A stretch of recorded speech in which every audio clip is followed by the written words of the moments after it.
Guys, Uttarakhand की वो factory जो अपने जमाने में काफी ज्यादा फेमस थी, आज भूतों का डेरा बन चुकी है। और उस फैक्ट्री में जो भी काम करने जाता है वो वापस नहीं आता है। तो क्या है आखिर इस भूतिया फैक्ट्री की कहानी, वो जानने से पहले हेलो गाइस, मेरा नाम है अविनाश कुमार। Horror stories.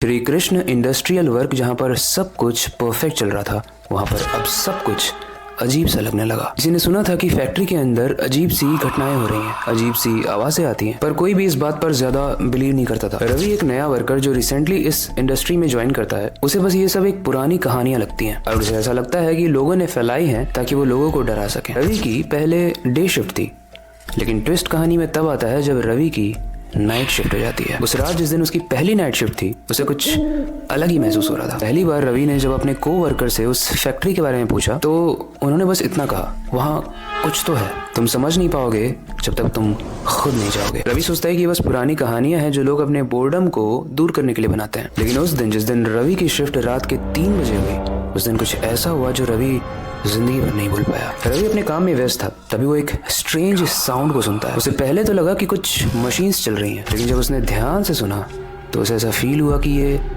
किसी की हल्की सी आवाज है, बहुत धीरे धीरे कोई बोल रहा है। और कई बार ऐसा भी फील हुआ कि कोई सांस ले रहा है, कौन नहीं पता, बट ले रहा है। रवि ने अपनी झुकी हुई आंखों से नीचे देखा, क्योंकि वो ऊपर काम कर रहा था, बट वहाँ कोई भी नहीं था। पहली बार तो रवि ने इस चीज को इग्नोर किया, लेकिन वापस से उसे सेम साउंड आई, और वो साउंड इस तरीके की थी जैसे कोई ठंडी सी हवा चल रही हो। ऐसी चीजें जब होती है ना, तो हम लोग कितने भी ब्रेव हो, थोड़े से तो डर जाते हैं।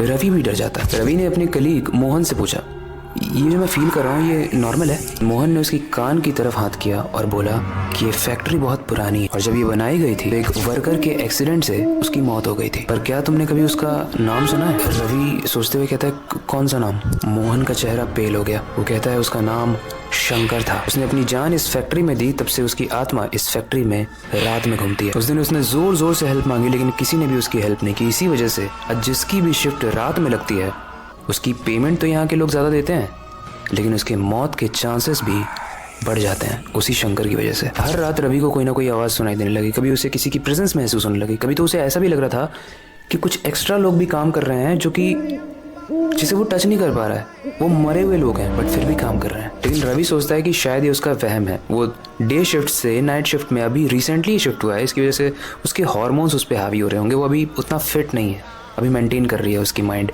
नाइट शिफ्ट को।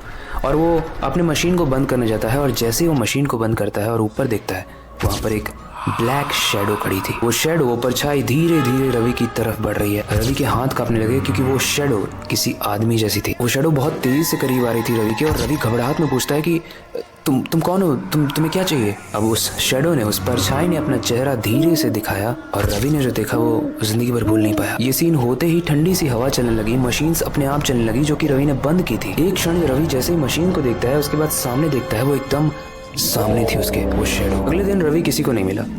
मोहन और उसके को-वर्कर्स ने उसे बहुत ढूंढा, बट रवि कहीं नहीं मिला। उसके बाद से वो फैक्ट्री बंद हो गई, और उस फैक्ट्री का कई बार ऐसी कंप्लेंट्स आई थी, लेकिन ये आखिरी मौत उस फैक्ट्री की आखिरी वर्किंग डे भी थी। आज भी जब भी कोई वहां से गुजरता है तो लोगों को शंकर के हेल्प की आवाज सुनाई देती है। उस फैक्ट्री में चल रही मशीन्स की आवाज सुनाई देती है, जो कि अपने आप में बहुत ही क्रीपी कहानी है। मतलब सोचो, एक ऐसी एबंडेंट जगह जहाँ पर बहुत सारी मशीन हुआ करती थी, बट वो बंद है ऑफिशियली, लेकिन जब आप रात में वहाँ से गुजरते हो तो आपको ऐसा फील होता है कि मशीन्स चल रही हैं। तो क्या आप अंदर जाने की कोशिश करोगे, जस्ट ये देखने के लिए कि कोई इंसान मशीन चला रहा है या फिर कोई भूत?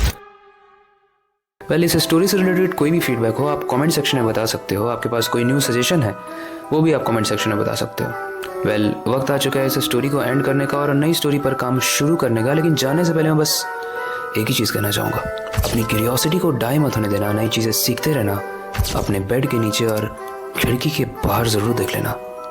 मिलते हैं अगली वीडियो में।